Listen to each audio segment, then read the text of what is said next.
Test, test. Today is June 29th, 2018. Stand by for the broadcast. Get ready for the emergency broadcast system, the Forbidden History series. What they didn't want you to know, but we tell right here, because somebody's got to do it. Hope you're telling your friends, and tell as many as you can, ladies and gentlemen, because the time is short, and after all, you wanted to know too, didn't you?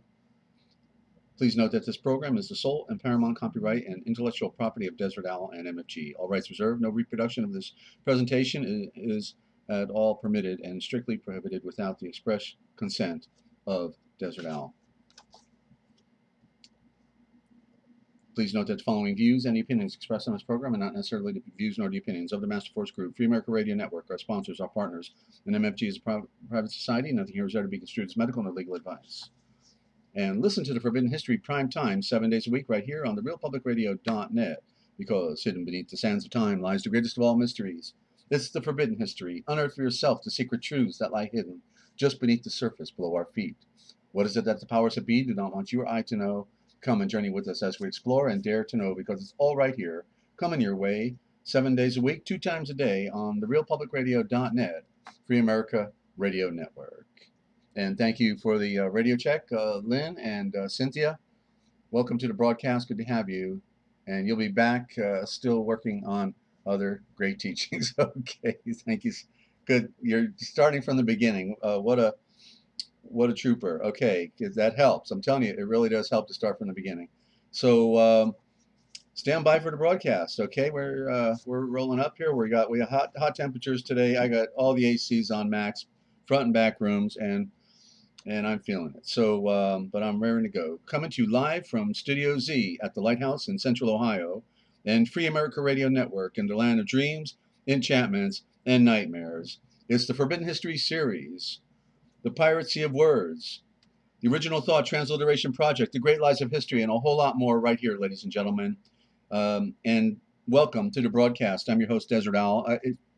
The opening sounds a lot better with the music, I've got to tell you. But anyway, that's all right. We're making do on a shoestring budget. We don't have any money. They get all the money, but we get the job done on a song, a wing, and a prayer. And thanks to just the wonderful prayers and support of friends like you. So thank you for that. And if a lie is repeated long enough, guess what? Everybody says it's the truth, right? They didn't research it. They just, they're not going to research it. They're happy to be spoon-fed with their bib on. All the papal bull. I don't know what to say. It's just a crazy world. Everybody's watching that boob tube going under the alpha state with their eyes glaring over and their eyeballs start spinning, and it's a crazy world, and it's a tragic world at the same time. We got to pierce the illusions, and we've got to get to home base, ladies and gentlemen. We just got to get to home base, and home base is center point. Actually, that's center point, and I've got a lot of pages on the realpublicradio.net. If you ever get a chance, just start clicking through the different tabs at the top, and then the sub tabs, and there's like 200 pages there. And I'll be going to the radio network tomorrow. In fact, I actually intend to do a presentation on the Great Flood of Noah. Okay, nobody has told the story right. I have never heard anybody told the story correctly, and I know the story. Okay, and I'm going to show it to you in photograph, and it's big. Okay, when you see it, you will have to admit it is the biggest flood that has ever hit the planet. We're talking, like thousands of miles, but yet it happened in a very unique way. Even the foremost naturalist David Attenborough spoke about it, and then they took his documentary off the air because he was telling too much truth, and he was just confirming what I had already seen. So I'm going to keep it as a cliffhanger. But there won't be any question in your mind that this event that I'm going to show you will have been the greatest, flood in history. And In fact, it was so big that the state of New Jersey came on the map. Okay, I grew up in New Jersey, and so I'm going to elaborate on how I know that. Okay, because it's has to do with volumes of water. Okay, volumes and where do they go and how do they do it? So who, what, where, when, why, and how. That's tomorrow. But later on this evening with the Forbidden History series, we've got the Lost Books of the Bible and the Forgotten Books of Eden, and we started the read last night. It's going to take about 2 more reads to get through it, perhaps. And it's the continuing read on the How the Watchers Fell, ladies and gentlemen. Okay, How the Watchers Fell, and it's a big story, and that one's never been told right either. I'm not surprised, that these things have not been told. I'm astounded, though, yet at the same time that nobody has been pinpointing it, because the grace of the Father above has shown me. I can prove it 10 different ways to Sunday by deduction. Okay, by I can. I'm going to take you in a lot of different directions, and you'll know, based on logic, if you can reason, then you'll know that this is the case. And it fits with the discovery of Noah's Ark in southwest Turkey. Okay, 100 miles from the Mediterranean, just 100 miles from the Mediterranean, in the view of Mount Ararat, not at the top of Mount Ararat, in view of Mount Ararat. Okay, so so get ready. You hear it here first, because life is an enigma. I don't get it. I think that more people should be seeing these things, and maybe they are. It's just that they're not broadcasting. They're not publishers. They're regular people. They're out there. Okay, I know that certainly other people have seen this, but it's just that it's not out there in the purview of the public. As best I can tell, I've been looking all these years. You know. And so, but anyway, real quick, if you want to call in, you have a comment, question, or an announcement, if you want to give out something, that's important to you. You're a Sky Watcher. We have a lot of Sky Watchers here. And so, you're welcome to call in 608-566-7295, 608-566-7295. And it is up there, in the sky. That is the most important issue today, not the politics, not all the nonsense that's going on out there. It's all a diversion. Okay, all a diversion. I'm welcoming a caller-generated program, and if you have a comment or a question, you're trying to figure something out, we can go there. Okay, you can call at the end of the program, in the middle, or the at the beginning. So I just love to hear from you. I hope you're doing all right out there. I mean, we've got a lot of wonderful people, and they also struggle every day with their own challenges, and so I hope that the broadcast is giving some of you a little bit of an eye opener into the greater potentials that Yeshua brings in the Enlightenment, by making a connection with him. That there is nothing unknown that cannot be known. There's nothing in secret that cannot be revealed. Okay. So what you need to do is to ask for those things. He doesn't want to give somebody a Chevrolet, or a big house or anything like that. He wants to give wisdom. The prayers to Yeshua, the creation of light, needs to be directed towards giving wisdom, because that's, or knowledge, the answer to what it is you're trying to unravel in the great mystery. He's not interested in material things. He already said that he would give you food, shelter, and clothing, that your needs would be provided for, and if you follow him. Okay, so just focus. That's what Solomon asked for. Remember Solomon? He says, "What can I give you, Solomon?" And he says, "Well, I want wisdom to take care of my people." And so he says, "Well, because you asked for wisdom, then and you didn't ask for material, self gain, then I'm going to give you wisdom, and I'm going to give you the greatest kingdom that you ever imagine." And so he gave him an enormous amount of wealth, and it was symbolic of the wealth of the kingdom of heaven. It's not again pursuing the physical wealth. Yeshua, prior to his 3-year ministry, gave away all of his wealth. It's in one of the letters of Paul, I remember reading, but it's so poorly translated that you'll read it and not get the picture. Okay, but I saw it, and I want to make an amending on that if we do the transliteration project of the New Testament, which I have already started. So, and our Skype call in, if you're overseas, then you can call in on Skype, Free America Radio, all one word, Free America Radio. Okay, and you can text your your Skype, your message on the instant messenger, or call in. I'd like to test out the Skype feature to see how it works with the with the program. And if you are going to give a question on the the chat line, chat what do you call that thing? Chat room.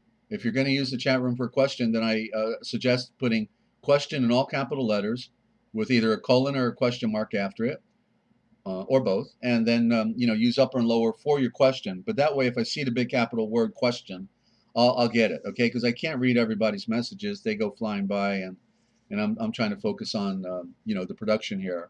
So again, good to have you. And the I'm doing a mini series now at the beginning of this evening program on the duality revealed in patterns and pictures, because I'm trying to prove out that there's a reason that everything comes to us in a facade, in a it's been altered. It's been put on an altar of darkness, and it's been altered, okay, and it's been taken over by the the Illuminati party and the Vatican, and everything's been filtered, everything's been altered on their altar, because they didn't want us to have the full blossom of the truth. They're wanting to control the information. Okay, so we got only what they allowed out, other than in the rare instances where somebody was able to put more on the table, like Farrar Fenton, George Lamsa, both translating the sacred scriptures 30 years apart from each other, and then other great researchers. They saw other elements within the diction, and were able to bring those different elements forward through a book, or their own translation. There's been so many translations of scripture. I don't know how many there have been, but that's a big number, isn't it? Okay, it's a big number. It's because people knew that there was a problem, but at the same time, then the occultic also wanted to keep us cross-eyed by looking at so many different versions. Which version is the right one? Well, there's like 500 of them, I guess, or something. I don't know. It's a big number. I don't know the number. But, so, how does anybody figure it out, right? And it was a miracle, again, the way it came to me, that Farrar Fenton, once I saw it, once I read it, I knew, because I already had 45 years of study behind me, give or take, in the ancient history and everything. So it was a slam dunk once I got it. I was blown away. I never thought I'd be reading the Bible from cover to cover again, because I read it so much in my earlier days. I have it in my head, but I felt like I'm reading it for the first time. Okay, so we're into the duality revealed in patterns and pictures, and another big one. I did the baby with Solomon, and I did the false prophet being buried under on top of the true prophet. Okay, so you got to pull the false prophet off of the true prophet. He's hiding it. Okay, the scriptures are still alive and well, but they've just been, it's like a layer of paint. You got to scrape away the paint. Now, oh, there it is. Okay, or what they call the palimpsest in, ancient writings. Because they couldn't get more leather or sheepskin, and so they just went ahead and wiped off the text on a certain document, then wrote over it again, but you can still see the original palimpsest, or the text from the most ancient document, and that's how the I think the Sinaiticus version was discovered at St. Catherine's. It was already written over. It was a palimpsest. Have to go back and check that, but I know it occurred with one of the Aramaic scriptures. Okay.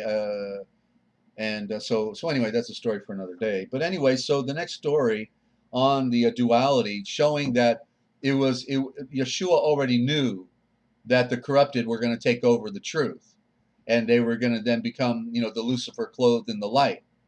That's a given, because it's the word. He allowed the dark forces to do their deeds on the planet. Obviously, right? I mean, has there never been a time in your life when there wasn't a war? Has there ever been a time when in your life when there wasn't ritual sacrifice and you know, and abuse of children? Um, you know, obviously you've looked into that, right? Okay, it's all an open secret. You can do your own research. That you don't know about mind control, you know. So it's a dark world. So the darkness is pretending. The Illuminati preachers are, you know, like Schuller and Pat Robertson, um, and 700 Club. 700 backwards is 007.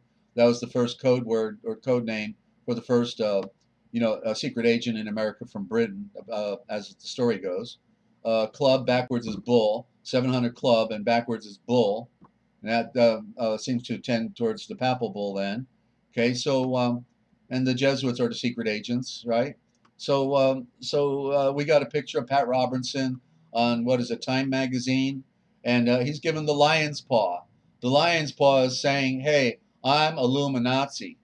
Okay, lion's paw, because the lion is the chief symbol in the occultic world, and it represents especially the unseen hand.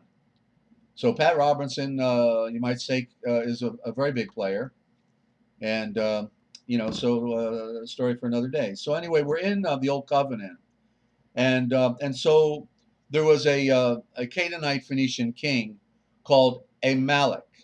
Okay, now there's a duality with the letter A, and the first A in the alphabet is a consonant, and then there's the vowel point that creates the A in the consonant letters. So Amalek, being that, and so the silent A, then is that which is represents the Father, and the A that is making the sound in the duality is representing the corrupted, or that which is false. And so we have the term you've heard me use, Malek. And when we're talking about who we call a king, he is the royal Malek. And it means royal messenger of the one, because no royal Malek ever claimed to be the head.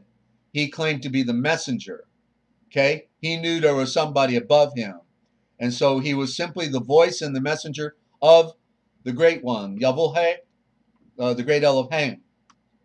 And so when we have the word regarding the Phoenician king, Amalek, well, if Malek means messenger, then Amalek means false messenger. And when it was using the story of the Phoenician Amalek, or king, and you know that they were fighting, you know, for endless periods with you know, the Canaanites and the Philistines and the Phoenicians. They were all basically the same group. The Philistines were the land base, and the Phoenicians were the sea faring. You know, so it's like one culture, but they each had their own direction they were going in, and so they were continually at war with each other, the Philistines and the Canaanites and Yisrael. And so what did it? So at one point it says something in regard to Amalek. Now I just said that Amalek means false messenger. Okay, I think I did anyway. Yeah, I did now.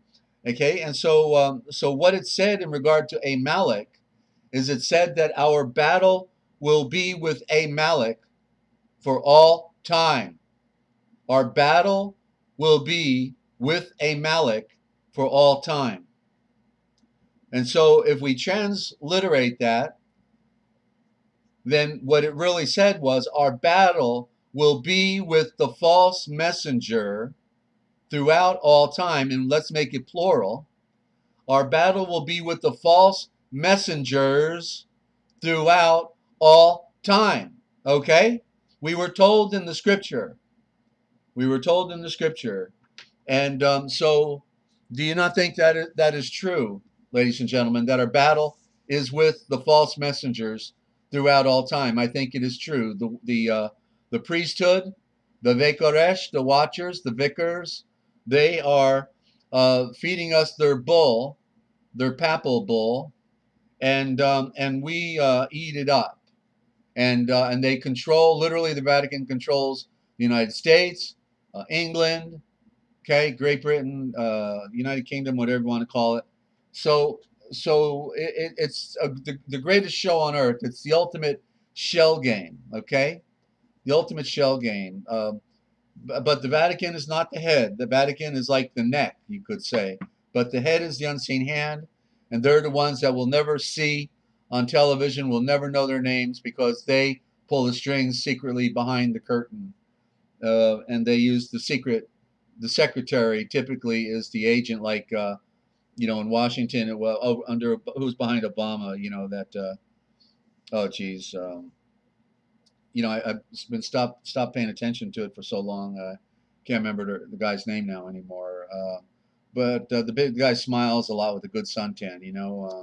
Biden, Joe Biden. Okay, so Biden, before he became vice president, was a secretary, and even the Caesar had a secretary in Rome. Okay, and so if you paid any attention to the Caesars, they looked like they were pretty much psychopaths and couldn't run a restaurant, let alone run an empire, right? And they were like puppets and stooges, just like they are today, right? And so who behind them then, is the real power broker, and the agent for the real power is the secretary, because the secretary means the secret Torai, and Tor means power, and the I, as it sounds, okay? So it means the secret power of the I, because the president or the Caesar has been given license to do what he has a job for, and of course, if he doesn't do his job, guess what? He'll be taken out. Okay, and so that's how the game is played. The agents are behind the president, whispering in his ear, "Don't forget, Mr. President, don't forget, you were told you need to do this, do that, and be a good boy." So that's really, how the game is played. Secret Torai, ladies and gentlemen. Write that one down, okay? And so I want to talk about the words that kill before we get into our read. Just one more segment here. And the words that kill, the piracy of words. Well, there's a real big one that everybody seems to be caught up in following when it's another diversion. Okay, they control the words, but they don't own the words, and it's possible to know the original words and then pull this together. But one has to know in depth these scriptures. They have to have been really a part of your life to get the connection. So you see, when we talk about Antichrist, it's a misnomer. Okay, it's a latecomer, because there never was in our scriptures the word Antichrist. And not only that, by the way, just as a footnote, even in Revelations, there is no 666 at the end of the chapter. Was it 12 or 13? The last verse, okay? There is no 666, and even that Sefer translation I showed you the other day that I said means cipher. He proved it out. He's a Hebrew expert. He proved it out, and he shows it. Okay, when you look at the Greek, there is no 666 in that statement, and I have a second witness on that as well. Off the top of my head, it escapes me, but I've got two witnesses that did the research, and then there's also there is no Lucifer. There is no Lucifer in our scriptures as well. It was an interpolation by the occult, okay, because that's their baby, that's their woman, that's their goddess. So so you see how important it is to become proficient and expert in this area. Most people can't be, so we've got to count on those experts out there to pull these things together for us, because it will help save us from the diversions and being put under the spell of deception. Okay, so the term Antichrist is a just like so many of the other words, is a cover and a corruption of the original, and the original was false Mashiach, false Moshiach. Okay, which would be false Messiah in the middle ground, or false Christ. But false Messiah, false Moshiach is most appropriate because that is the original word, Moshiach. So what did John say in First John? Okay, I believe it was towards the end of the letter. There's 5 chapters there, but he said, and he was warning people. Remember, his letter, First John, was to warn people, to warn them about idolatry, to warn them about the lack of loving your brother. How can you, say you love the great Father of light and then not love your brother? So it was about brotherhood. But then in there also he says, talked about those who would be false. And he says that even now there are many false Moshiachs, okay? Even then, 2,000 years ago, he said there are many false Moshiachs, okay? And so what we're following in this idea of an antichrist is the creation of the Illuminati, because they got to keep us diverted. They got to keep us under the spell. They got to keep us under the the dogma of religion, rather than being set free and seeing it and reading it for ourselves. We're always relying, the mass population relies on, the one that's at the bullpit, not going to be lying to them and give it to them straight, not realizing that these people, most all of them in Protestantism today, have sold out to the Vatican. All right. I mean, the Protestantism means protest. The protesters broke away from the Vatican, but then the Jesuit agents from that time on had the goal of bringing the Protestants back in. And guess what? They did it. They did it. They're all bowing down, kissing the Pope's ring. And that includes Islam. That includes the head of the ADL. I forgot his name. Goes there and kisses the Pope ring, from the Jews. They're all kissing the Pope. Okay. And it's disgusting, isn't it? But they're agents. They were bought and paid for.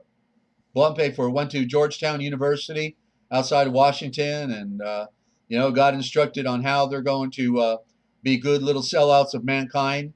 When I used to interview Bill Hughes, who wrote the book The Secret Terrorist, I used to interview Bill every Wednesday on The Secret Terrorist, and he told the story once how that these 2 guys had just graduated from Georgetown University, and they got into the back of a taxi cab, and they're giggling and partying because they just graduated. Now they're going to be little power brokers, get a big paycheck, drive fancy car, and so the cab driver says, so what's going on? What you guys so happy about? Celebrating? What's going on? And they said, well, we just graduated from Georgetown University, and we're Jesuits, and we're going to be infiltrating the Protestant religions, and so it could have been Seventh-day Adventist, or it could have been the Baptist Church or whatever. But they were acknowledging to this guy driving that they were now destined to infiltrate the Protestant religions and participate in the charade of of dogma. Remember, dog is God backwards. The dogs are the priests, and and the Masons, and so the dogs do the bidding of their God, of their master. So Antichrist is a fabrication of the Illuminati, because they control the dogma, and they control the words, and they control you on television. They control it all. So turn off the TV, and there's nothing there, behind the boob tube but a bunch of boobs, and that are lying to you. Okay, so one more word, because it's now associated with the great lies of history when we're talking about the watchers who fell, the Vekaresh. And I want to welcome our new listeners to the broadcast tonight as well. You're tuned into the realpublicradio.net, and I'm your host, Ezra Al. If you're first time tuning in, you're welcome to join us on the chat. You're welcome to call in, and I always give out the number, but it's 608-566-7295 if you want to call in. Okay, and so this get a pen now, friends. I want to do the dissection on the word watcher, because I want you to see where it comes from. Okay, and so watchers, of course, we know that's a regular spelling, and I just did this one, a few months ago, There's so many words to dissect. And then, like when I was doing the transliteration of the original gospel, somewhere where I was doing the dictionary, uh, Lynn says I threw the TV out over 5 years ago. Way to go, Lynn. I think I did mine about 20 years ago, maybe more. Um, but anyway, other than documentaries, of course, I like to watch even though they're lying to you, you got to look at everything with, you know, um, the salt of wisdom, because even the documentaries are lying. But I like to look at the imagery because I get it from the image. Where it says a picture, therefore also an image. It's worth 1,000 words. And if I get to see enough images on a documentary, I might start making connections. Forget about what they're talking about. Okay. But anyway, so the word watchers, if you'll write that down, and then we're going to go right underneath of it. And of course, the first thing I realized when I was dealing with the word watcher, I said, wait a minute, how come I didn't ever take a look at this one? Because I already know W, you got to throw it out. It's a V. Okay, so watchers, WATCHERS. And then the S is optional. We could say watcher, sometimes put in brackets. But so the W, now the word's abbreviated. So the elements are here, but not all of them. Okay, so once you get, how it works, then it's not too hard to reconstruct the original. So it starts with the letter V, and then there's the letter A, and then immediately I knew that the next letter would be a Y. Okay, and what do we get? Remember in Yiddish, you hear them when they talk Yiddish, they go Ive, right?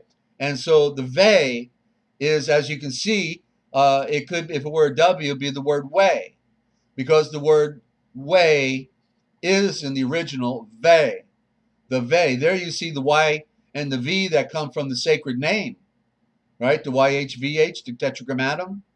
And so the Ve, and so it has to do in one aspect with light, but it is where you're going. It's the way, okay? And so the T, as you may have heard me talk about, the T is used as a sword, and it's pumped into a word like constitution. Where's the T sound on shun? Should be SHION, right? Shun, constitution, but yet it's TION. So they use the sword, the letter T, the flaming sword, to kill the word, or to mix up, to scramble our brain. That's why foreigners say that the English is so hard to learn, because none of it makes any sense. And so that's how they throw the wrench in the gears, so that it messes up our psyche not to be able to get the proper pictures on diction. So anyway, so we throw out the T, and then instead we go VAY apostrophe, and then the CH. So CH, and then the E has to be an R, because the E is a corruption, and so the prime choice would be A or O, but it's A. And because I know it's already now about movement, and the letter that came after the E is the R. And so you can see there's the original of the word car, okay, with an H, because the C had to have an H. And so now we can see Vicar. And so there's the word we see in the Vatican today, who are the vicars. And it never dawned on me that the vicars were, the modern day version of the ancient watchers. And I should have known that, because these guys wear those little red beanie caps and red capes and red robes, and they're all fat because they've been getting fat off of all the funny money that flows through their coffers, and they get free food, free parties, and don't have to work.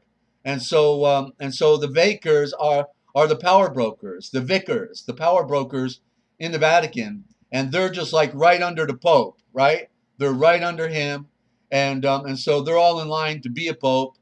So they've been doing their job. They've been kissing the big toe of the Pope and the unseen hand all their lives, and they just love being in the big charade. So they're the watchers of modern day, and they're the dogs also, because they do what the high priest tells them to do. They're still under the high priest, so they're dogs also. In fact, they're also called cardinals, okay? And so to digress a minute, the word cardinal, okay, so listen to the word, the cardinal. The vicars are the cardinal. And so if you look at a doorway, a door has a hinge, and it has a hinge on the door jamb, which is stationary, and then the other card of the hinge is on the door itself, and the door swings open with the card attached to it. So what's in between the two cards is the pin, right? The pin of the hinge, and so they are the card nails. So everything hinges and moves by virtue of the cardinals. They're the power brokers, and they are working in conjunction with the Jesuits. Okay, and they're the pins. That kind of makes them then linchpins. Okay, they're the linchpins. They're the guys that will go and stroke Hitler and become Hitler's good buddy during World War II, and let him know that they're going to write a book for him, and they're going to put his name on it, and it's going to be called Mein Kampf, right? And so that's a little picture, of the inside today of the Vatican, what that's all about. But we got one more part of the word watchers, and it is the S. The S is a plural in the sense of the. And I was just reading something today about that. There's symbolism behind the S as well. That's escaping me at the moment. But what it is, the S is symbolic of the essence. So it would be Vekar apostrophe Esh, E S H. So the watchers in the plural sense are the Vekaresh, V-A-Y apostrophe C-H-A-R apostrophe E-S-H, the Vekaresh. And so what it means is that they are the observers of the ways and the movements of the essence. They know about all things. Okay, the Vekaresh. And so then we get it becomes vicar, the abbreviated form, because they abbreviate all the words, so we don't get the picture, is vicar, V-I-C-A-R, vicar. Yeah, I think that's it. Okay, so there you go. You got the the scoop right here. I've not heard anybody ever talk about this, but the Father of Light has been shining for me, and so I'm grateful for the ability to see these things, and it helps me on my journey. I hope it helps you on yours. So we're going to continue our read now on how the Watchers fell in the book, the Lost Books of the Bible and the Forgotten Books of Eden. And but before I do, I just want to give you another slice out of the collection, okay?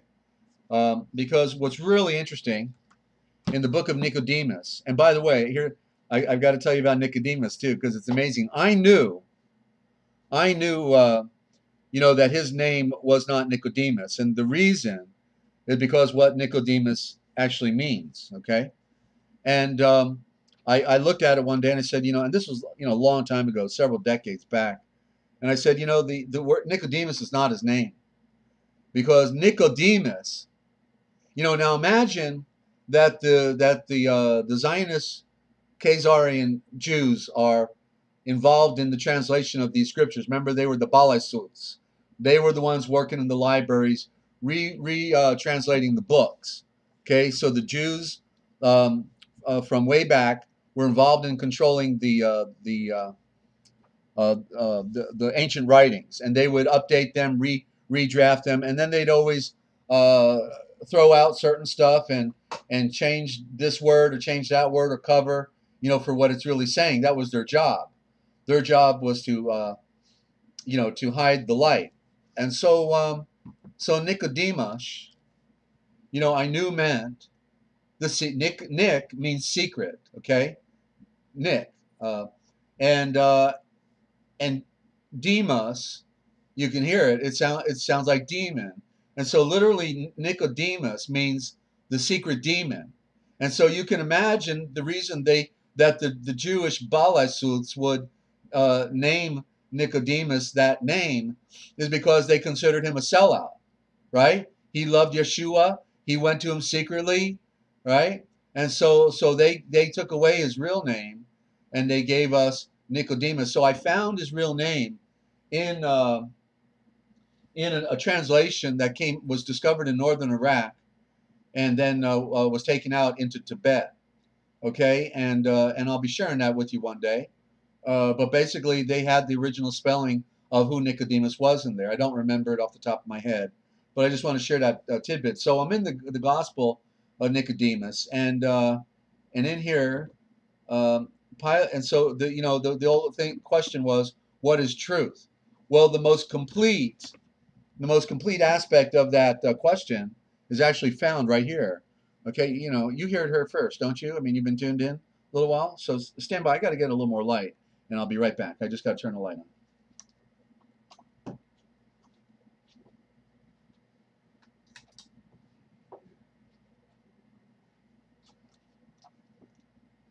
Okay, thank you for that. And in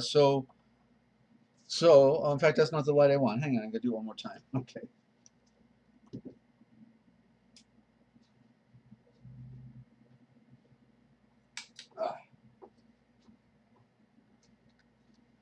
Okay, that's better. Thank you. So when Pilate posed the question, what is truth? Well, we never get the full answer. It's sort of like, you can tell it's not complete, like there should have been more to the story. And so actually the most complete draft is found here in the Gospel of Nicodemus. And so it goes like this. Pilate said to him, "What is truth?" And Yeshua breathed, "Truth comes from the light of the sun, from the light." And Pilate breathed, "Therefore truth is not to be found on earth." Yeshua breathed to Pilate, "Comprehend that truth is on earth among those who, when they receive the power of judgment, are then governed by the truth, and they can always form right judgment." Okay, what a powerful statement, right? So I mean, it's a complete statement here, and we don't get it in the other ones. So the other ones have part of the element that may not actually be here, and so the important part, and this is what I'll be doing in the original gospel, is taking all of the elements together, pulling them together then into the complete draft, because that's what we have to do. We have to get the fragments. It's all been fragmented. And you remember, frag, if you got fragged, that means you got beaten up. We have to go get those fragments, and we have to bring them together again. This is the way it has to be. So, so my objective, of course, is to bring together the one original gospel that has all of the elements in it. When we have 3 or 4, it was because the time demanded it. But the time now demands that we bring it all together in one big epic story.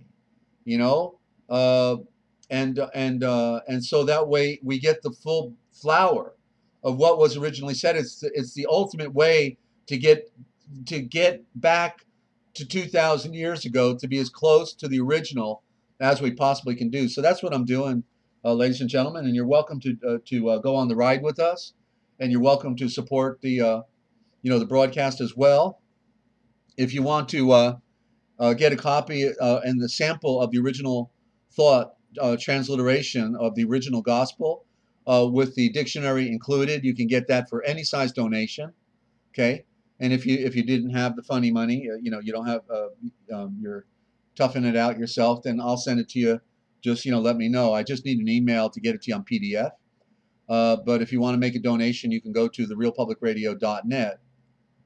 Okay, therealpublicradio.net, and there's a PayPal button there, and then you just include your information, your name and your email and what it is you want, and then I'll get that to you. Also, the Book of Wisdom for a separate donation as well. We want to publish that right away because I've already finished it, and it needs to go to those who are in prison. It is the greatest book of wisdom you will ever read, by Joseph of Arimathea, and it's 22 chapters. Absolutely astounding. It's got a story behind it. It's in the introduction. And then also the Real Da Vinci Code Etymological Dictionary I did in 2011. Okay, you can get a copy of that, 8.5 by 11, 300 pages, classic collector's item on PDF, okay, for a donation, any size donation as well. and you're supporting an important work here. I think you, if you've been following us at all, what we're doing here. Okay, so thank you for that and your consideration. And now let's get on with the program here. So I'm going over to where we left off, and I'm looking at my notes here. Okay, so in the okay. Before I get into the story, I've got one more note here. Okay, so what's interesting and something I hadn't talked about, we could pose a question: how did these Aryans, who were the children of Adam and Eve, who I defined this morning as, if you listen to the program, um, Dictum is his full name, but I'll go with Adam. But Eve, I will go with Keva, because that's her real name. It was abbreviated, and we get the word diction and dictum from Adam. But Adam, we're so used to it that way. I'll stick with that. But Eve is Keva, and actually cave if the A is turned off, because you can do that. That's the law of the diction. So Hadam and Keva, uh, their offspring, and Hadam himself lived, as you know, just to be shy of 1,000 years old, 900, give or take 950 years. And so, did you ever wonder how did they get to live so long? Was it just strictly a part of their makeup, or did they have a secret? Okay, and I'm absolutely convinced. Let me take a sip here. Hang on. I'm absolutely convinced they had a secret, and it's because in having to learn the mysteries of our world and of life, I have studied the different traditions out there. I'm a student of religion, but also I'm a student of the secret societies. And so this one guy was doing a presentation on Netflix, and although he never claimed to be Illuminati or Freemason or anything, he claimed to be expert in symbolism and also in the occult world. Okay, so at a minimum, he was a researcher, but I think he was probably an insider, but he wasn't going to fess up to it. And so anyway, he talked about how, in other words, okay, before I go further on that, like Pharaoh, he wore the cobra on his headdress, saying that he represented the great cobra of the sun. Okay, so everything is a serpent in the metaphor. The sun is a serpent. It's the Ouroboros. That's the serpent eating its tail every day, because it goes around, starts over, goes around, starts over. The serpent eating its tail, and it's the great serpent. And so if everything comes out of the great serpent, right, from the light, which is the great serpent, then everything else is a serpent on a lower esoteric metaphorical plateau. Okay, and especially as I pointed out several productions ago, about 3 or 4 days ago, in a 3-day process, that we are just also the serpent, right? I'm not going to elaborate on it here. Go back and listen to the first 3 or 4 programs, ladies and gentlemen. You'll hear it if you're new listening to this broadcast. But so what he was saying in his documentary was that the ancients, in the ancient wisdom, before, Cobra is the co-support. Thank you. And so what he was saying at one point, and I knew they were serpent cults. That the occult were calling it, regarded themselves as a serpent cult. Okay, and so what does that mean more specifically? Is there some other benefit behind being a serpent occultist, right? I mean, we know these people like to drink blood, right? Okay, and so what this gentleman said was, is that the ancients knew that if you drank the snake venom, that it was a health product. You know how snake oil has been demonized, right? Like they will demonize anything, like they did with marijuana, and ruined a bunch of lives because they beat people up and killed them because they wanted to smoke a joint, and they put them in the joint. They put them in the joint, took the joint away from them. uh, and um, and so what tragedies, but so snake oil, the snake became demonized because they never would want you to think that the snake oil is actually not just a medicine, but actually has the properties for life extension. And he said that after the Great Flood, that then this knowledge was either lost or perhaps suppressed. Okay, and so I have no doubt that it was suppressed. It was secret knowledge for the supreme elite, what I call the unseen hand, and possibly the priesthood itself, because they would be, in essence, a priesthood. And so rather interesting, because I'm absolutely convinced that's the case. And that's why after the flood, other than Noah, and his sons, who they lived all to be around 400 years old. Noah lived to be about 600 or 700 maybe, but they didn't live as long. And then the younger son, the sons only lived like 400 years or whatever, and then they ultimately died, and they were like the last remnant, according to record, of those who lived to be several hundred years old. And so the question will be, what happened? So we have to look at it from a natural standpoint as a possibility, that the knowledge of longevity that they had was put under, the rug. And so I'm not trying to say this is an absolute fact, because I don't know the facts. It's pure speculation, but I suspect it's probably true, knowing how Yeshua works in the great mystery, and how powerful of a symbol the serpent is. And then when I wrote down snake venom here before the program tonight, I couldn't believe it. But you know how I look at the anagram. And so when I wrote down venom, I realized that an anagram of venom backwards, by throwing off a couple letters and just abbreviating it to 4 letters, venom has an anagram in it of Nova. Okay? Nova. And so literally it implies new. Okay? Venom backwards has the prime element Nova, and Nova means new. Well, I guess if the snake oil, extends life and provides longevity, I guess what it implies is that it would keep you new, right? It would keep you new. And so that to me is evidence. That is prima facie evidence that this is probably true.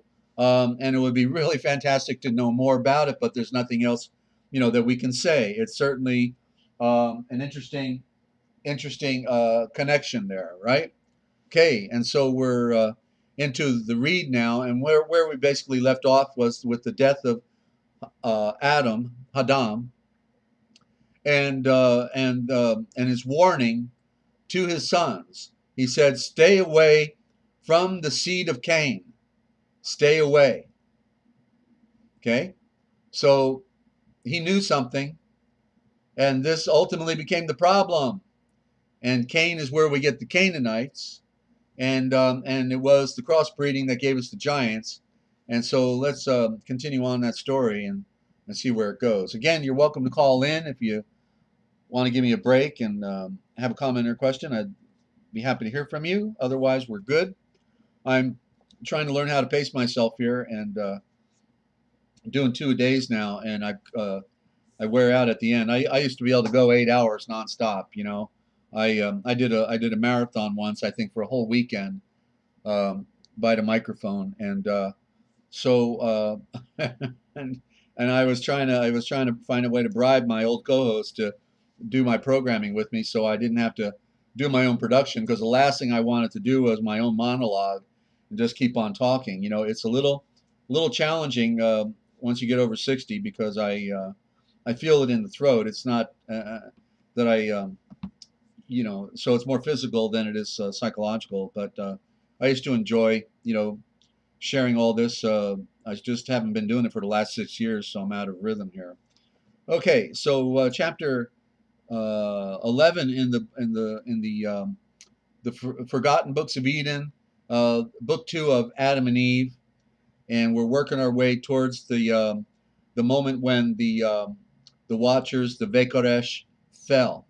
Okay, so after the death Adam, after the death of Adam and Keva, Seth served his offspring and his offspring's offspring from wait a minute. Let me when I'm transliterating, I'm going to just read it regular for a moment because I'm failing to see the point here. And his children's children from Cain's children. Cain. Oh, okay. So, okay. I'm just going to use the regular for the moment here. It gets a little difficult. Seth served his children, and I don't like the word children because it means killed and chilled. So it's a negative word, and it's one of those occultic words. But I'm going to use it here for the moment. And so after the death of Adam and Eve, Seth served his children and his children's children. Oh, I'm reading it wrong. Severed. I need new glasses. Okay, that's what it was. Severed. Okay. He severed his seed from the seed of Cain's seed. Cain and his seed went down and dwelt westward, below the place where he had killed his brother Abel. And by the way, this will be part of the story about the flood tomorrow, because where they went down is the place that got flooded, okay? Where they built their civilization is the place that got flooded. Okay? Well, I can tell you that this the primordial family are right there in Jerusalem. They have always lived in the hills of Jerusalem. Okay? And so down then implies, off those mountains and heading west. Okay, so Seth and his offspring dwelt northward upon the mountains of the cave of treasures, in order to be near their father Adam. And Seth is the elder, tall and perfect, with a fine soul and a strong mind, stood at the head of his people and tended them in innocence, penitence, and meekness, and did not allow one of them to go down to Cain's offspring. But because of their own purity, they were called the seed of the sun. Okay? The seed of the sun. Just underlining that. And they were with Yahweh instead of the assembly of watchers who fell.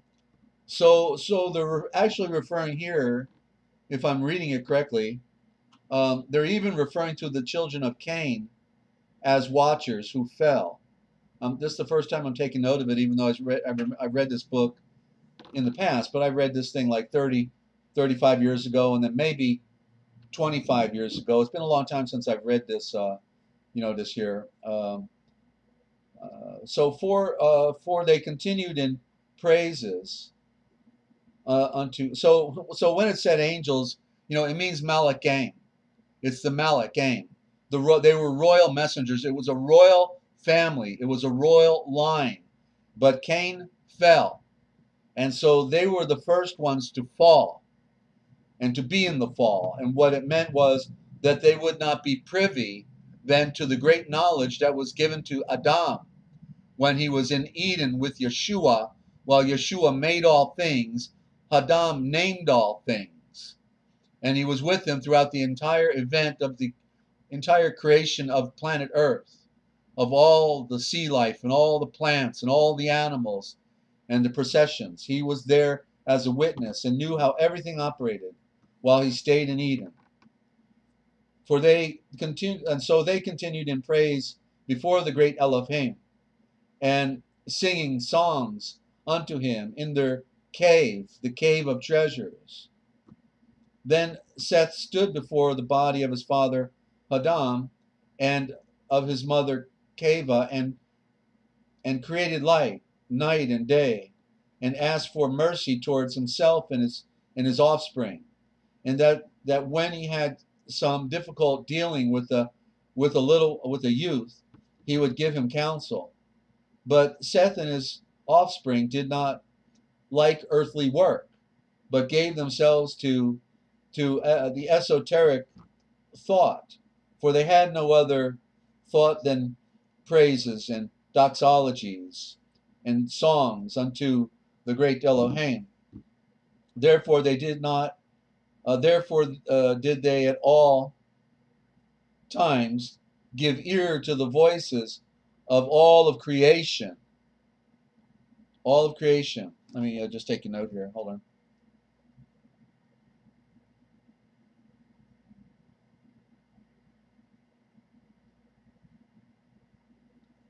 Okay, all of creation. Okay, and praising and illuminating the great light of Yahweh. And from within the garden, or when they were sent by the great Elohim on an errand, or when they were going up towards the sky, for Seth and his offspring, by reason of their own purity, heard and saw all the fabric of creation, and were in tune with it. And then again, the garden was not far above them, but only some 15 spiritual cubits. Now, one spiritual cubit answers to 3 cubits of man, altogether 45 cubits. Seth and his offspring dwelt on the mountain below the garden. They sowed not, neither did they reap. They did not work for food for the body, not even wheat, but only offerings. So they were sort of like a priesthood, in the sense that others were probably providing for them, because they were obviously a growing cultural society. And so they could devote themselves purely to meditation and prayer and communion with the Great Spirit of Light. And they ate of the fruit of the trees well favored that grew on the mountain where they dwelt. And then Seth often fasted every 40 days, as also did his eldest offspring. Okay, 40 days at a time. It's a long time just to go without eating. But they had that chi going for them, right? No matter how you look at it. For the family of Seth smelled the smell of the trees of the garden when the wind blew that way. They were happy, innocent, without sudden fear. There was no jealousy, no blindness, no blind action, no hatred among them. There was no animal passion. From no mouth among them went forth foul words or cursing, neither blind counsel nor fraud. For the blood of the earth of that time never swore, but under hard circumstances, when blood of the earth must swear, they swore by the blood of Abel the just. And aver is probably the more correct word, to aver. But they constrained their offspring and their women every day in the cave to fast and to create light and to pay homage unto the mother star in the eye of the return, the great Elohim. They baruched, endowed and enlightened themselves in the body, before the body of their father Adam, and anointed themselves before it. And they did so until the end of Seth drew near. Chapter 12. Then Seth, the just, called his son Enosh, and Canaan, and son of Enosh, and Mahalaleel, son of Canaan, and breathed unto them, as my end is near, I wish to build a roof over the altar on which gifts are offered. So they hearkened to his instructions and went out, all of them, both old and young, and worked hard at it, and built a beautiful roof over the altar. And Seth's thought in the doing was that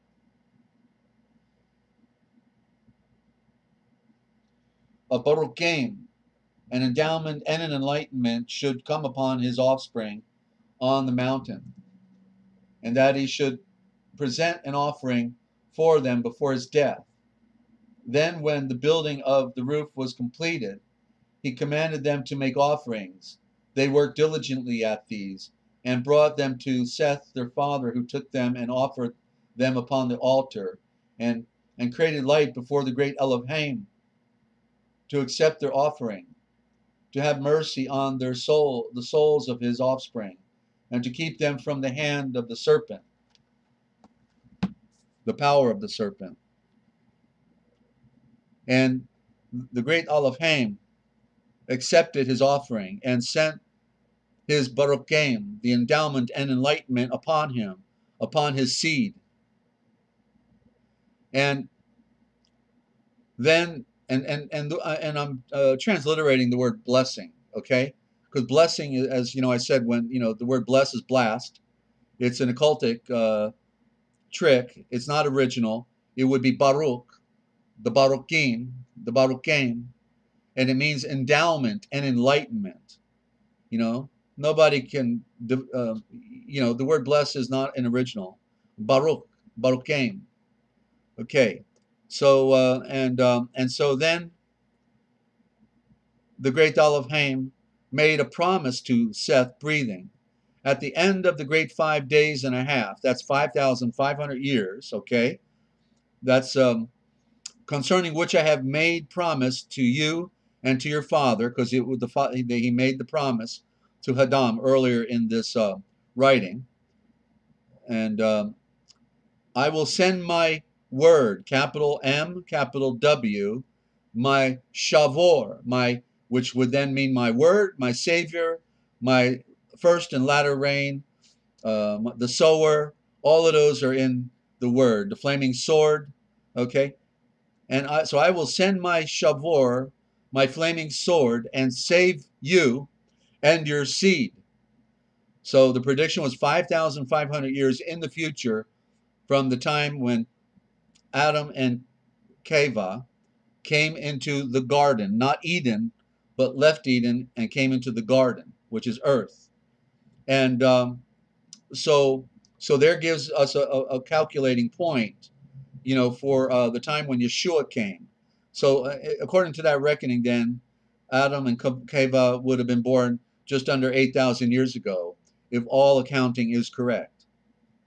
Then Seth and his seed and his seed met together and came down from the altar and went to the cave of treasures where they created light, prayed, and Baruch, endowed and enlightened themselves in the body of their father Adam, before the body of the father Adam, and anointed themselves before it. But Seth abode in the cave of treasures a few days, and then suffering unto death. Then Enosh, his firstborn son, came to him, and Canaan, his son, and Mahalaleel, Canaan's son, and Jared, and the son of Mahalaleel, and Enoch, Jared's son, with their wives and offspring, came to receive the Baruchim from Seth. Then Seth prayed over them, and Baruch, and endowed them, and adjured them by the blood of Abel the just, breathing, I beg you, my offspring, not to let one of you go down from this pure, sacred, anointed mountain. Make no fellowship with the seed of Cain, the murderer, and the one who closed his eyes, the blind, who killed his brother. For you know, my true and perfect seed, that we flee from him and from all darkness with all of our might, because he killed his brother Avel. After having said this, Seth Baruch endowed and enlightened Enos, his firstborn son, and commanded him habitually to minister in purity before the body of our father Adam all the days of his life. Then also to go at times to the altar which Seth had built. And he commanded him to feed his people in the perfection of light, in the pure judgment, in purity, in all the days of his life. Then the limbs of Seth were loosed, his hands and feet lost all power, and his mouth became dumb and unable to speak. And he gave up the ghost and died the day after his 912th year.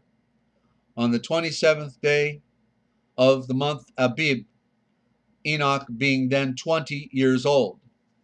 Then they wound up carefully the body of Seth and embalmed him with sweet spices and laid him in the cave of treasures on the right side of our father Adam's body. And they mourned for him 40 days and offered gifts for him as they had done for our father Adam.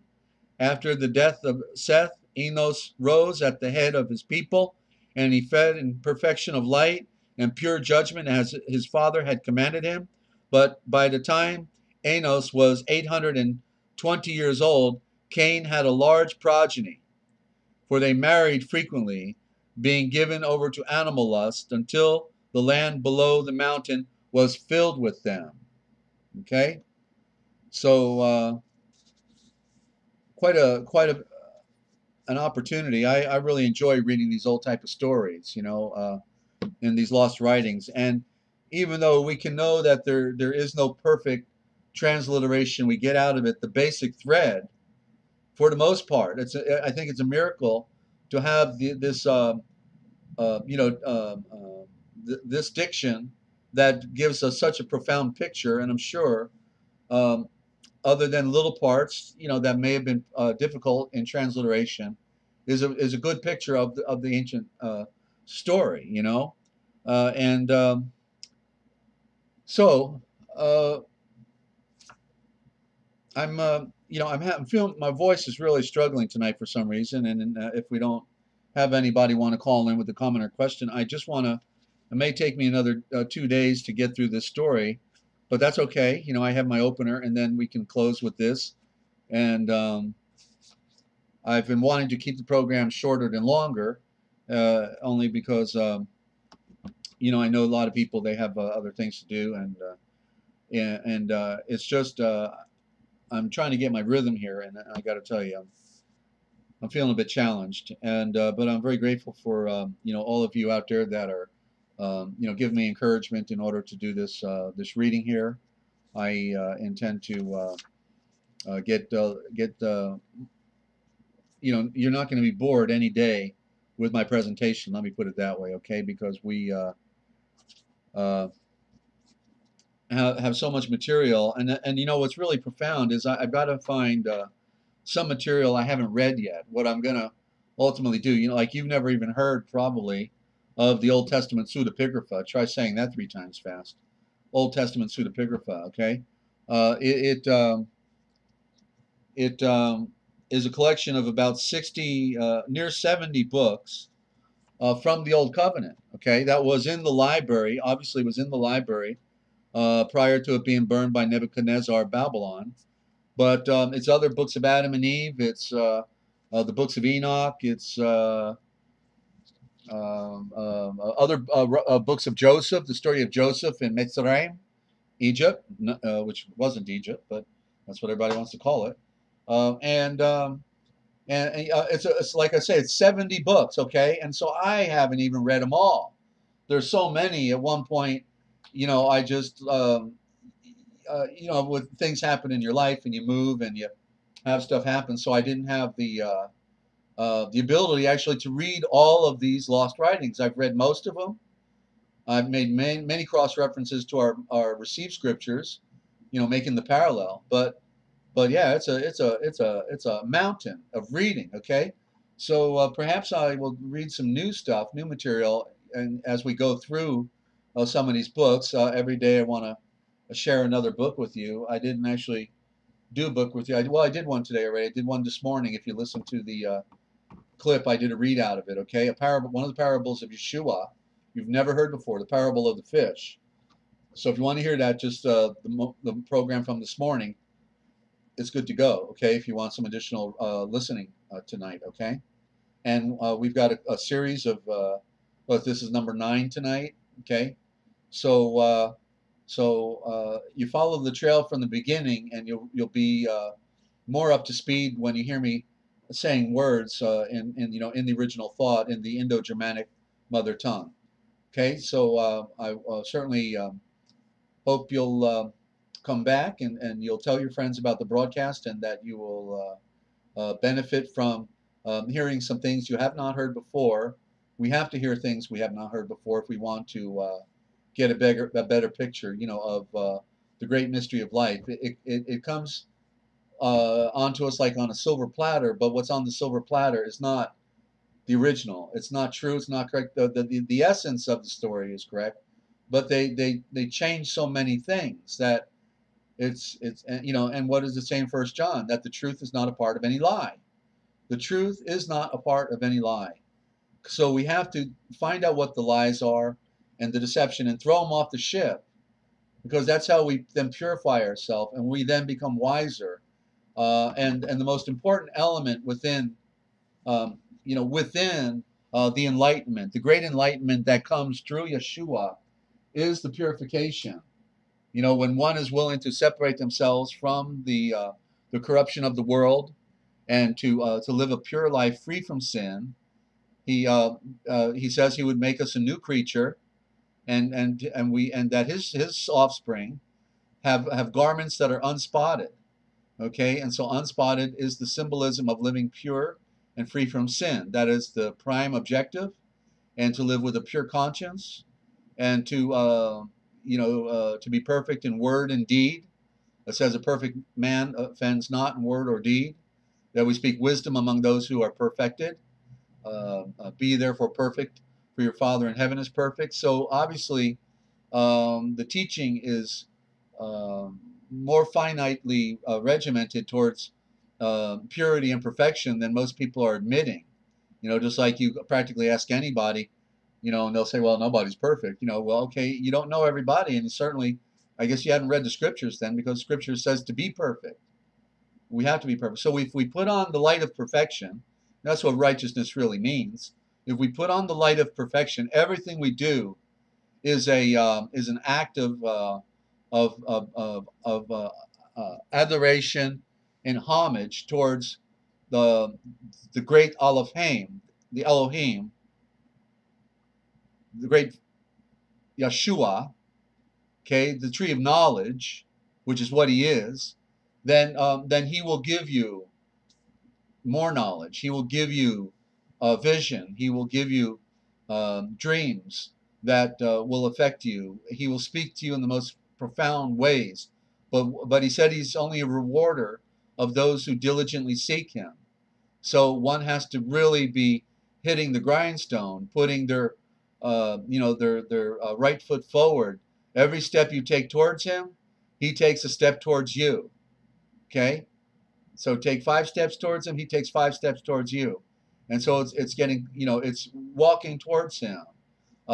He's a rewarder of those who diligently seek him. And everything in our world is trying to divert us, trying to draw us down and away, but it is possible to know that you know that you know. Okay, I don't believe anything. I haven't talked about the word belief. That's one of them I got to do. But, when you know the meaning of the word belief, then you don't want to believe, because belief is Latin, and it's one of those codes again. I'll save it for another day. Okay, well, I'll do it right now. All right, I can knock this one out. So believe, being Latin, when I looked in the Latin dictionary, it said, because, when I ever heard the word believe, to me it always meant like, well, I think so. It didn't sound like a very positive affirmation. I believe, because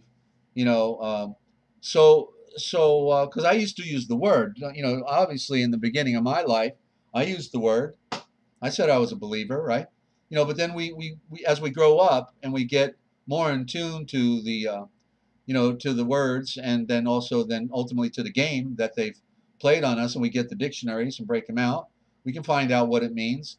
And so believe actually means to give little credit to something. So when you just say, I believe in that, you just said, well, I give little credit to it.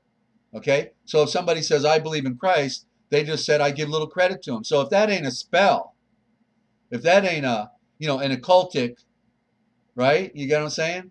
A trick, then I don't know what is.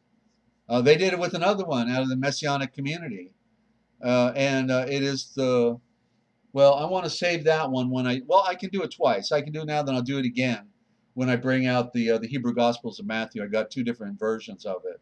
They've been hiding from us. They said, we think that once Matthew was done in Hebrew, but then it's like, oh, you think so? Well, I guess so it was, because I got copies of it.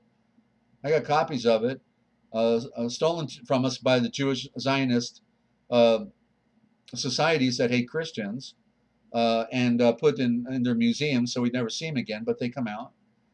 So anyway, because we talked about the sacred name 2 days ago. We talked about the meaning of Jesus Christ yesterday. So okay, I'll talk about the Messianic community. They call, and we got to remember, it's under the control of Zionism.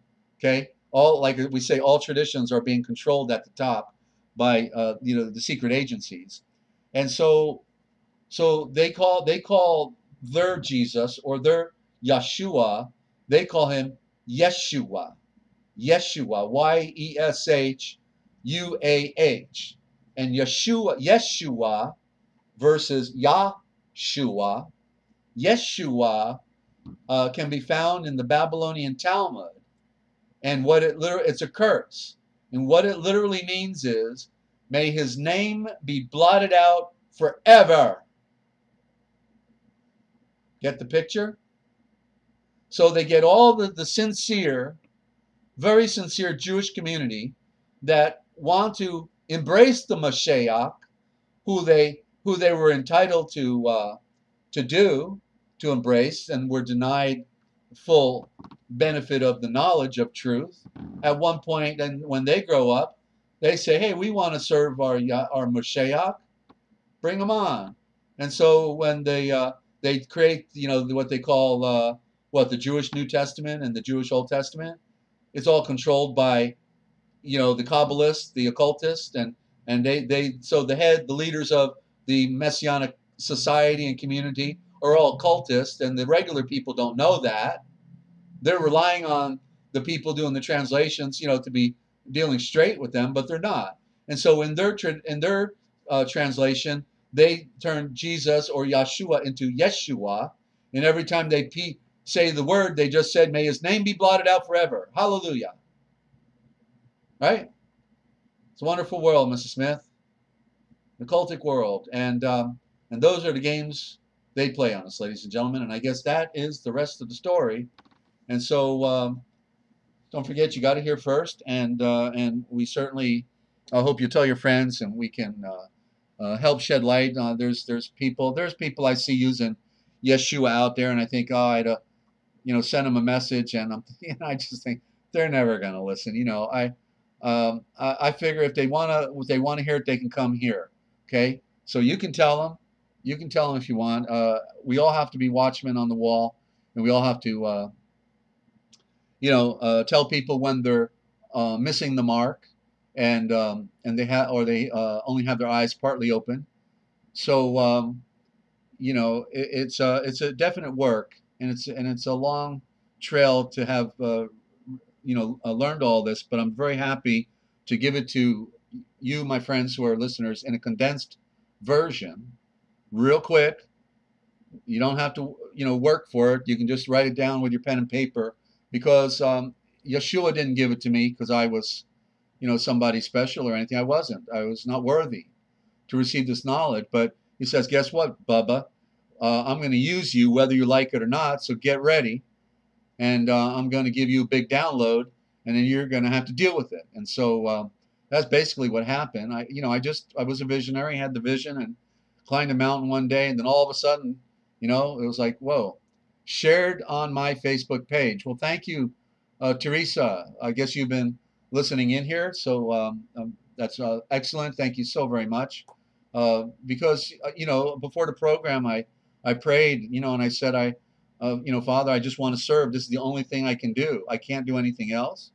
I want to serve these wonderful people out here and give them this knowledge and information so they can see things more deeply, recognize the traps that they fell into, or the game that was played on them, to be set free from that, and then ultimately to come to the higher level of enlightenment and the true freedom that comes from the ultimate enlightenment, and then ultimately the fulfillment within the great breath of the wind and fire.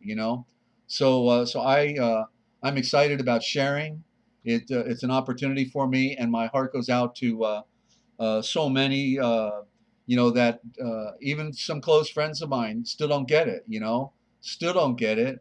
I don't have deep conversations with really anybody per se. I do periodically, but my friends over the years that I've acquired, they're still they're caught up in their own drama. They're caught up in their own lives with the diversions that come through many of their family members, and or the commercial racket that's sucking them in, or the mortgage, or whatever.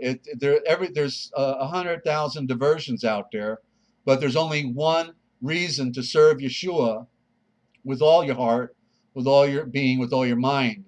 It's because he said so. He said that we have to die to this world in order to live for him. And so that is probably the greatest enigma and challenge that we all face, to finally be dead to this world.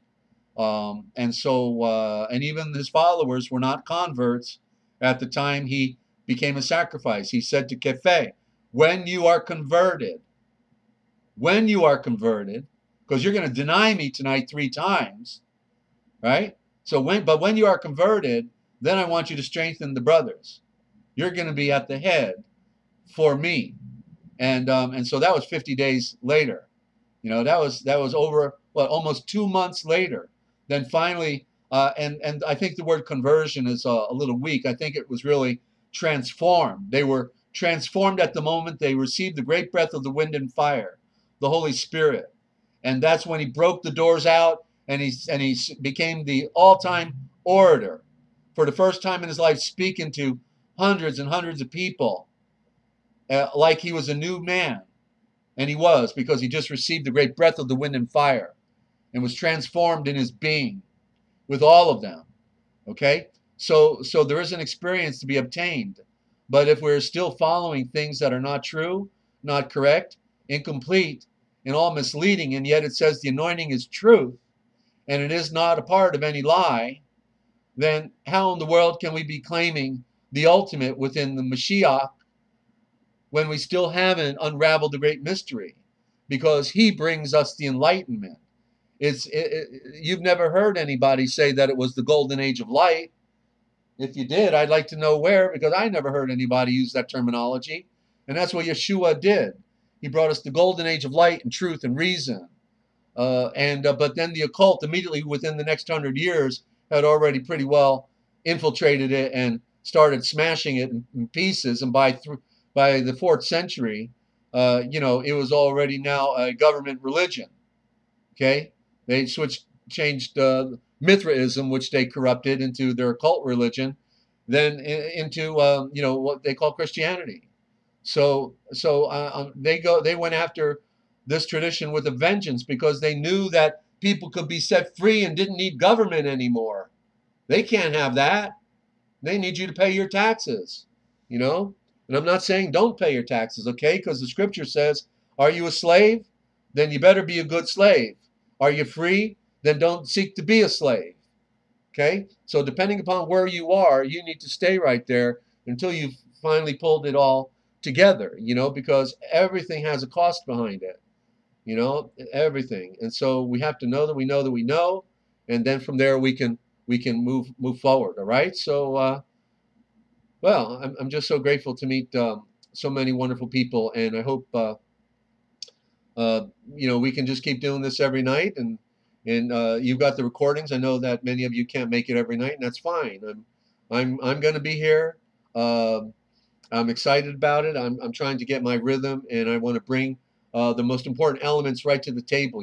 Things you've not heard before, and in the process, I'll get better at this and get a bigger approach to bringing this on. But you know what? I've been watching Matt Rogers tonight. He did 2 presentations today, and I've watched both of them prior to this broadcast tonight. And there's something up there, and as technicolor as the sky's been getting, I can't imagine that something's not about to pounce on our world. and change it for all time and forever. So the more reason, I want to be here every morning and every evening to share these treasures. Just like it said that Adam and his offspring, they all lived in the cave of treasures, right? And Yeshua said, lay up your treasure in heaven. Well, the word was son. Lay up your treasure in your son, which would be your soul. Okay? So let's change it. Lay up the treasure in your soul. And in your soul is your head. And what you got in your head is your brain and your mind and your consciousness. And so what he was saying then was to lay up your treasure in your heaven, which means within you. That's where your treasure is. Where your treasure is, that is where your heart will be. And that's something nobody can take from you. They can take everything else that you've got, but if you know that you know that you know, and you have a connection, nobody can sever that. You see, they can't take that from you. And that's the most important thing. They can trick you. They could, they can torture people, sure. But that's the point that, needs to be made. The reason we need to be so close, so perfectly close to our Redeemer, beyond anything we are now, right now. We've got to go further, continually going further. As the one ancient sage said, no matter how big the horizon gets, we will always find ourselves at the beginning. At the beginning, ladies and gentlemen. Okay, we're always at the beginning, because the journey of the growing horizon is infinite. The knowledge is as infinite as the vacancy of the universe itself. It is so vast and so tremendous that there's no end to knowing, and so it's a constant progression. So anyway, I'm excited by doing the broadcast for you all. Hope you are getting something out of it.